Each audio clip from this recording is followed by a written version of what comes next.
too married. His partner, Neil Osborne, fingered the gold band that matched Ted's. They'd exchanged them at a ceremony at San Francisco City Hall during the brief period when the mayor had declared the clerk's office open for the issuance of marriage licenses to gay couples. "I guess not," I said. "And you two are a good example for all of us.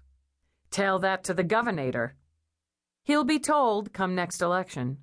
You're married in the eyes of your friends, and someday you'll be married in the eyes of the state." "Sure is nice to be working for an honest woman." Charlotte Kime, my financial operative, punctuated the comment with a bawdy laugh. My nephew, Mick, said, "I think that's a hint. She wants to fly off to Reno like you did." "Flatter yourself already." Charlotte elbowed him in the ribs. "One of these days, I just might weaken and ask you."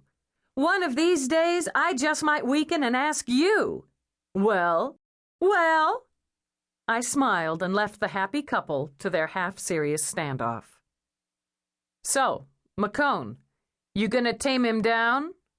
Gage Renshaw, one of Hy's partners, smiled slyly at me, dark hair blowing in the wind off the sea. "No more than he's going to tame me down." "Yeah, I guess that would take some doing." Gage never discussed personal things with me. I glanced at the champagne in his glass, wondering how many he'd had. "In my experience," he added, "a man gets married, he gets cautious, loses his edge. In our business, that makes for mistakes, and mistakes can be fatal." No, Gage wasn't drunk. He was trying to send a message. "I hear you," I said, "but you're talking to the wrong person." "Don't think so. We've got a situation coming up that's going to require all our resources. See that your man's ready for it." Nice wedding gift, Gage, I thought. Hours later, clouds had gathered on the horizon, orange and pink and purple in the afterglow of the sunset. The others had retreated from the cliff-top platform to the house, presumably to raid the dessert table. But Ray Kelleher and I remained behind to take in what, to me, were the most spectacular moments of the sunsets here on the Mendocino coast. Ray, my one-time assistant, close friend, and near relative, having married Ricky after his divorce from my younger sister Charlene. I said, "Nice song Ricky wrote. On short notice, though." She laughed. "He wrote it a year ago. He's been waiting for the two of you to get married before he performed it." "Oh, and he really expected that would happen?" "We all did, except for you." I sighed. Sometimes our friends and relatives know us better than we know ourselves. "It'll be on his next CD," she added. "Our little piece of immortality." "Well, we all want that, don't we?" Did we? It seemed to me that right now I had everything I'd ever wanted, even if I hadn't realized how much I'd wanted it until Hy turned the plane toward Reno a few days ago. We sat silent for a moment. The surf boomed on the rocks in the cove below, eating at the steep cliffs. What was it the geologist who had inspected our land before we sighted the house had said?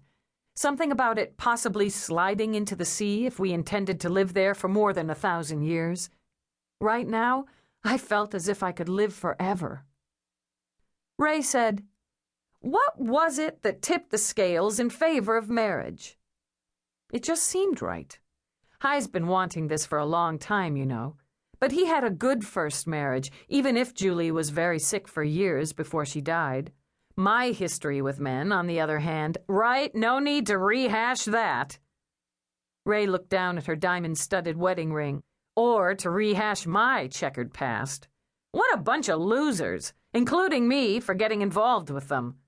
What did your mother say when you told her the news? Which one? I had two.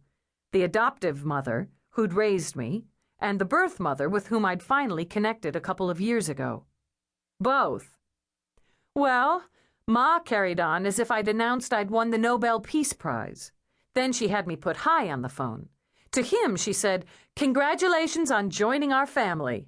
And then she laughed and added, "Well, considering the family, maybe congratulations aren't in order." Oh, my God. And Saskia? More restrained, but she was pleased. She met Hy last